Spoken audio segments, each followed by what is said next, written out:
Hace algunas semanas los rosarinos, la rosarina, nos despertamos con la novedad de que el sistema que se utiliza para saber cuándo el colectivo que uno se toma, ¿no es cierto?, llega a la parada, que es algo que ya está incorporado, ¿no es cierto?, al funcionamiento diario, a la vida cotidiana de los usuarios del transporte urbano de pasajeros, había dejado de funcionar.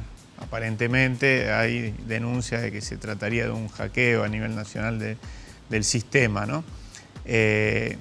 A partir de esa situación y de los reclamos que fuimos recibiendo, no solo el Ejecutivo, sino en nuestro caso, y porque una parte importante de la población nos identifica con el Observatorio Social de Transporte y el trabajo que realizamos, o por lo menos los usuarios del transporte, tomamos este reclamo y retomamos un viejo proyecto de nuestra autoría que tenía que ver con precisamente una alternativa a este sistema, ¿no?, que podía ser incluso complementario, que es la posibilidad de que el Ejecutivo Municipal ponga en circulación algo con lo que ya cuenta, que es en circulación, digo, que permita el acceso masivo a algo con lo que ya cuenta, una herramienta con la que ya cuenta, que es el mapa interactivo del transporte. Hoy el municipio tiene, tanto en la sede del ente de la movilidad, como en cada una de las empresas de transporte, pública y privada, un mapa interactivo donde se puede ver en tiempo real dónde está cada una de las unidades del sistema de transporte urbano de pasajeros. Esto lo permite el sistema de GPS, ¿no?, con el que cuenta cada una de los colectivos del transporte urbano de pasajeros. ¿Qué planteamos en su momento cuando lo presentamos? Que esta podía ser una buena herramienta para transparentar el funcionamiento del sistema y subsidiariamente que sirviera o cumpliera una función similar a la de cuando llega, pero con muchísimo más previsibilidad, fundamentalmente porque permite analizar distintas líneas en tiempo real, componer esas distintas capas de las distintas líneas y poder analizar qué es lo más conveniente para el usuario esperar tal o cual línea de colectivos, ¿no? Cuando se cae ahora en estas semanas cuando llega, lo planteamos como una alternativa de reemplazo. Básicamente porque entendemos que el transporte urbano de pasajeros es una herramienta para movilidad, para el transporte, pero también, por ejemplo, para la seguridad pública, ¿no? Entonces, saber a ciencia cierta a qué hora llega el colectivo permite que un usuario no tenga que estar esperando en parada durante media hora, 40 minutos o varias horas en horario nocturno, con todo lo que conlleva en materia de seguridad pública. Bueno, el reclamo persiste, nuestro planteo con respecto a esta posibilidad persiste, estamos esperando una respuesta del Ejecutivo, ¿no? Durante la campaña electoral, Omar Perotti planteó explícitamente la propuesta del boleto educativo gratuito. Para nosotros una enorme herramienta, en provincias como Córdoba se está aplicando, fundamentalmente para hacer efectivo el cumplimiento de un derecho que es el de la educación pública, ¿no?, el acceso a la educación pública en sus distintos niveles, primario, secundario, terciario, universitario. Porque si bien nominalmente este derecho existe, o en las normas, ¿no es cierto?, de este derecho existe, o aparece de alguna manera plasmado, la falta muchas veces de oportunidades para mantenerse dentro del sistema educativo, para tener continuidad, hace que se termine convirtiendo en una ficción. ¿Cuál es el impacto que tendría esto? Bueno, fundamentalmente permitir que una de las grandes trabas para muchos niños, niñas, adolescentes, para mantenerse en el sistema educativo, que es la falta de recursos, sobre todo para movilidad, para transporte, sea saldado por el Estado. Y de una forma muy particular. Es decir, no es el sistema de franquicias, no es a través del sistema de franquicias, sino directamente el Estado provincial disponiendo un porcentaje de sus recursos, una parte de sus recursos, para cargar las tarjetas sin contacto, ¿no es cierto?, de los usuarios beneficiarios, que básicamente son los estudiantes de los distintos niveles de Estado y quienes trabajan, ¿no es cierto?, en el sistema educativo en esos distintos perdón, no niveles de estado, sino niveles de estudios. Y a través de esa carga en esa tarjeta después se cancela el viaje en las distintas unidades de transporte de pasajeros, ya sea urbano o interurbano, y con eso también significa un impulso y una masa de recursos que ingresan al sistema de transporte, ¿no? Un sistema de transporte muy golpeado por los últimos 4 años de políticas económicas que hizo que cayeran enormemente los usuarios. En el sistema local, por ejemplo, 25%. De alguna manera esto es redondo, ¿no? Ahora bien, pasaron cosas, como dijo alguien en el camino. Salió un presupuesto provincial sin la anuencia o con una anuencia de alguna manera muy arrancada, ¿no es cierto?, por la presión de otros sectores políticos del gobernador de la provincia de Santa Fe. ¿Qué quiero decir con esto? Inédito en la historia reciente de nuestra provincia. El gobernador saliente fue el que le impuso un presupuesto al gobernador entrante.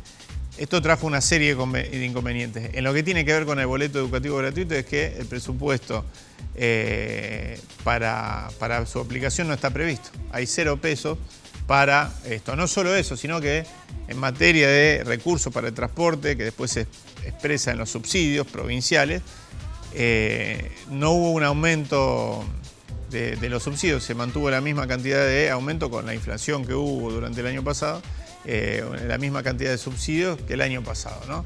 Entonces, ¿qué es lo que se está planteando? Que en esta ley de necesidad que propuso el gobernador Omar Perotti a la legislatura provincial, se incorporó en el artículo 41 el boleto educativo gratuito. El objetivo es tener los recursos para poder llevarlo adelante. En distintas etapas, seguramente. La primera de ellas es el transporte interurbano, es decir, quien se traslada para estudiar de una localidad a otra localidad, porque se considera que es de alguna manera una prioridad dentro de esta escala.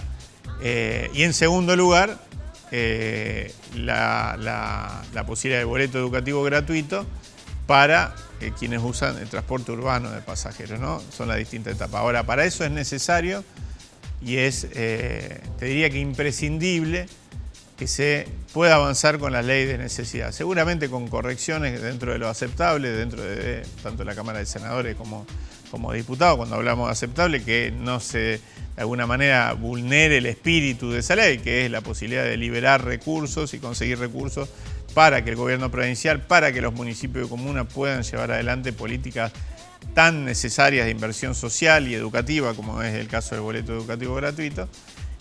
Mientras se siga manteniendo ese espíritu, creemos que bueno, toda negociación dentro de las cámaras legislativas son válidas, ¿no? Con el objetivo de sacarlo, no de trabarlo y ponerle un freno.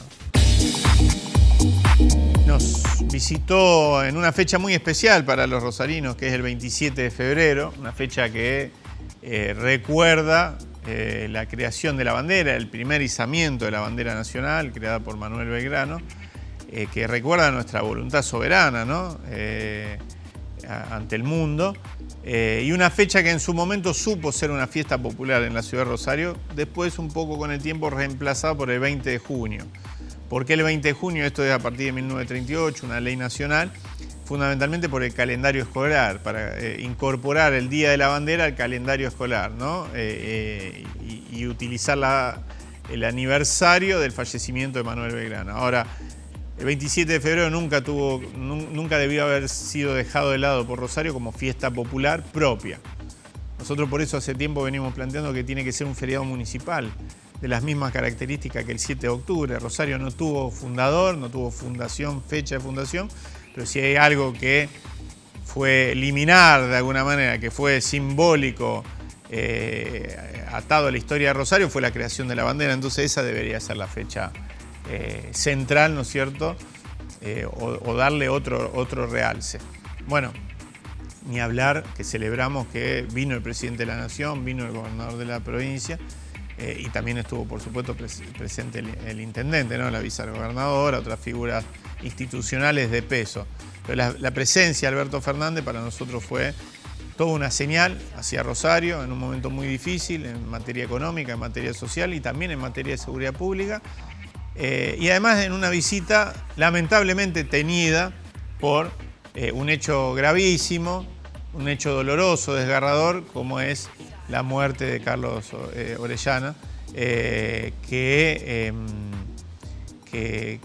involucra a distintos actores muy cuestionados de la noche local, ¿no? Que tienen que ver con los guardias de seguridad privados, mal llamado patovicas, fuerzas de seguridad, ¿no es cierto?, la policía de la provincia de Santa Fe, la nocturnidad y la falta de un abordaje serio a nivel municipal de la temática, al menos en lo que hoy corresponde, que es el control.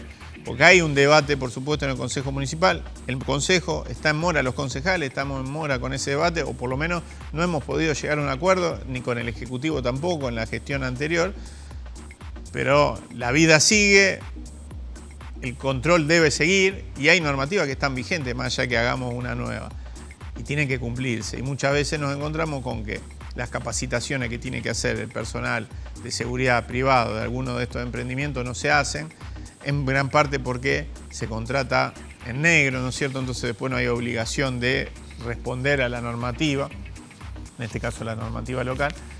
Entonces es una gran madeja, pero que lamentablemente de no resolverse, muchas veces puede terminar generando estos hechos dramáticos, ¿no? Si se demuestra toda la sospecha que hay de la actuación de este personal, estaríamos ante un crimen que nos tiene que obligar a discutir lo importante de la nocturnidad, más allá de si tantos metros cuadrados, la insonorización, todos temas importantes para la convivencia, si se baila o no, y eso lo pone en una categoría o no, ¿no es cierto?, a ese lugar, a ese bar, a ese pub, a ese boliche. Lo más importante en esta discusión es la seguridad de quienes transitan por la noche, y en general son los jóvenes, las jóvenes, ¿no? Entonces urge poder tener de alguna manera una definición al respecto, pero sobre todo también urge que se haga lo que se tiene que hacer con la normativa hoy vigente, que es controlar y castigar los incumplimientos. En ese marco, la visita de Alberto Fernández estuvo marcada también por esto. Se colaboramos distintos sectores en hacer gestiones para que puedan los padres de Carlos, ¿no es cierto?, puedan entrevistarse con el presidente de la Nación, con el gobernador de la provincia, con la vicegobernadora, para que ellos pudieran de alguna manera expresarse y contarle lo que había pasado y expresarle su vocación o su voluntad de que se haga justicia fundamentalmente, ¿no?